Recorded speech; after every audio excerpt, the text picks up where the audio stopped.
Salam kimia, belajar dengan hati, pahami konsep. Baik, pada video sebelumnya kita sudah pelajari tentang larutan penyangga, di mana larutan penyangga itu adalah larutan yang tetap mempertahankan pH atau pH-nya berubah tidak signifikan ketika ditambahkan dengan asam kuat, ditambahkan basa kuat, ditambahkan air atau diencerkan. Nah, larutan penyangga itu ada dua, yaitu larutan penyangga asam dan larutan penyangga basa. Untuk rumus perhitungan pH penyangga asam dan pH penyangga basa dapat dipelajari lagi dari video sebelumnya. Pada saat ini akan dijelaskan bagaimana cara menyelesaikan soal perhitungan pH penyangga asam dan pH penyangga basa. Contoh soal nomor 1. Hitunglah pH campuran yang dibuat dari 100 ml larutan CH3COOH 0,1 molar dengan 200 ml larutan CH3COONA 0,1 molar. Diketahui Ka CH3COOH sama dengan 1 kali 10 pangkat minus 5. Pada soal ini yang harus dianalisis pertama adalah apakah sudah ada asam, sudah ada basa, atau sudah ada garam. Nah, larutan CH3COOH ini merupakan suatu asam lemak. Kemudian larutan CH3COONA ini merupakan suatu garam. Karena apa? Karena larutan ini ketika diuraikan tidak akan menghasilkan ion H+ dan tidak menghasilkan ion OH-, sehingga disebut larutan garam. Sementara larutan yang ini diuraikan menjadi CH3COO- dan H+, sehingga merupakan larutan asam lemak. Nah, apabila soalnya sudah seperti ini, soalnya sudah diketahui asam, sudah diketahui garam, maka kita langsung memasukkannya ke rumus penyangga. Seperti itu. Tetapi apabila soalnya hanya ada asam dan ada basa, belum ada garam, maka kita harus sebelum memasukkan ke rumus penyangga harus terlebih dahulu membuatkan reaksinya.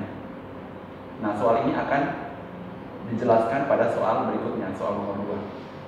Nah, untuk soal ini karena sudah ada asam lemah, ingat larutan penyangga itu hanya terdiri atas asam lemah dan garam, atau basa lemah dan garam, atau asam lemah dan basa konjugasi, atau basa lemah dan asam konjugasi. Nah, kemudian analisis soal berikutnya adalah kalian harus melihat soalnya itu diketahui volume, diketahui molaritas, atau diketahui jumlah sat atau jumlah mol. Pada soal ini diketahui volume 100 ml untuk asam, volume 200 ml untuk garam, kemudian ada konsentrasi sebesar 0,1 molar untuk CH3COOH dan 0,1 molar untuk CH3CONA atau garam. Nah, pada soal ini hanya diketahui volume dan konsentrasi, tidak diketahui jumlah mol. Nah, pada video sebelumnya itu terdapat dua rumus penyangga, konsentrasi H+ dan konsentrasi OH-.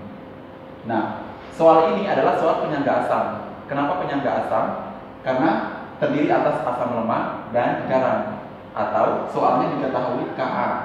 Berarti soal ini merupakan soal penyangga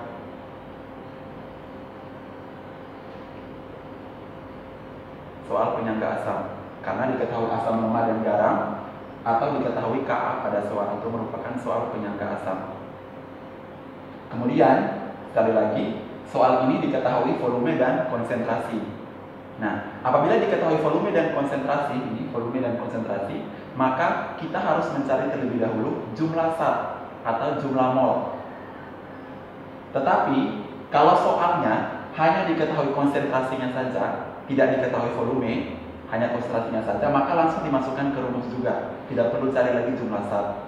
Karena pada video sebelumnya, pada rumus penyangga asam itu ada dua rumus. Yang pertama adalah konsentrasi H+ sama dengan Ka kali konsentrasi asam per konsentrasi garam kali koefisien, dan rumus yang kedua adalah konsentrasi H+ sama dengan Ka kali jumlah mol asam per jumlah mol garam atau jumlah mol basa konjugasi kali koefisien.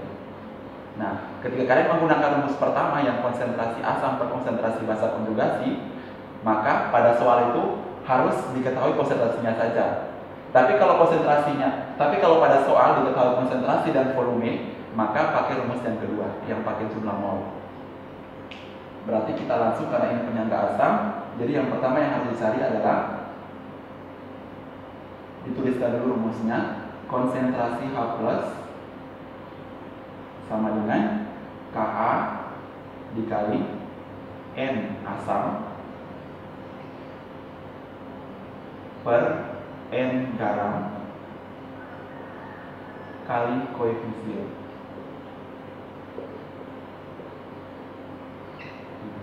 N asam per N garam kali koefisien. N garam ini bisa diganti dengan N basa konjugasi seperti yang ada pada rumus penyangga asam. Nah, di sini N asam, di sini N garam. Sementara di sini bukan N tapi konsentrasi. Berarti terlebih dahulu harus dicari N asam. N asam, rumus N itu adalah sama dengan N dikali dengan V. Molaritas dikali dengan volume, sehingga sama dengan asamnya adalah CH3COH, N-nya berapa? 0,1 molar dikali dengan volumenya 100 ml. Volumenya 100 ml. Seperti itu. Nah, sama dengan, karena ini satuannya mililiter, maka satuan dari 0,1 M ini diganti dengan milimol per mililiter. Supaya sama, ini mililiter, ini mililiter. Nah, M itu kan, M satuan lainnya adalah mol per liter atau milimol per mililiter. Seperti ini. Nah, karena ini mililiter, jadi kita pakai yang milimol per mililiter. Sehingga 0,1 milimol per mililiter dikali dengan 100 mililiter, hasilnya adalah ini mililiter ini dicoret, hasilnya sama dengan 10 milimol. 10 milimol. Nah, berikutnya setelah cari N asam, kita mencari N dari garam. N dari garam. N dari garam rumusnya masih sama, yaitu M dikali dengan V, sama dengan M-nya 0,1 M dikali dengan volumenya 200 ml. Ingat bahwa ini M harus diubah menjadi 0,1 milimol per mililiter dikali dengan 200 ml. Sehingga ininya coret, sisanya adalah 20 milimol. 20 milimol. Nah, N asam sudah dapat 10 milimol, N garam sudah dapat 20 milimol. Nah, koefisiennya berapa? Perhatikan, koefisien ini merupakan koefisien garam atau koefisien basa konjugasi. Berarti kalian harus menguraikan dulu garamnya ini. Garam CH3CONA diuraikan, CH3COONA larutan diuraikan menjadi teori Arrhenius menjadi CH3COO- akus, AC-nya ya, semua ion berfase akus, ditambah dengan Na plus fase akus. Nah, koefisien garam mana yang diambil? Koefisien dari basa konjugasi CH3COH atau koefisien yang merupakan asam lemah. Nah, CH3COH ini adalah asam lemah, basa konjugasinya adalah CH3COO-. Jadi yang sama, senyawa yang sama. Koefisien dari CH3COO adalah 1. Nah, sehingga ini adalah koefisiennya. Koefisiennya sama dengan 1. Seperti itu. Nah, sekarang kita mau mencari H+-nya.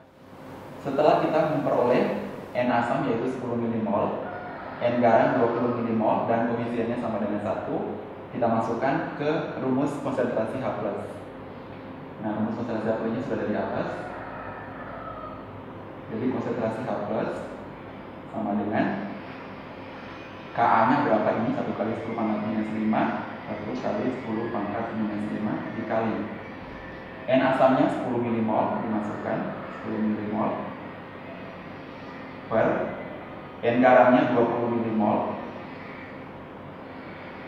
kali dengan koefisien garamnya sama dengan 1, diambil dari C3CO-nya.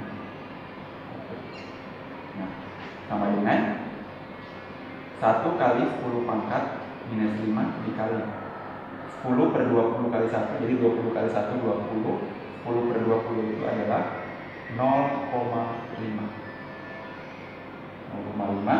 Nah, 1 kali 10 pangkat minus 5 kali 0,5 itu bisa juga dituliskan 1 kali 10 pangkat minus 5 dikali dengan 5 kali 10 pangkat minus 1, sehingga hasilnya menjadi 5 kali 10 pangkat minus 6.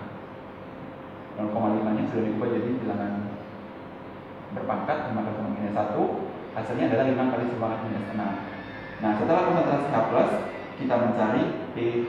Ingat, kalau penyangga asam berarti setelah konsentrasi H+, kita mencari langsung pH atau potensial hidrogennya, sama dengan rumusnya adalah minus log konsentrasi H+, dimasukkan minus log ini 5 kali 10 pangkat minus 6 sama dengan 6 dikurangi dengan log 5. Nah, ini adalah pH penyangga asam.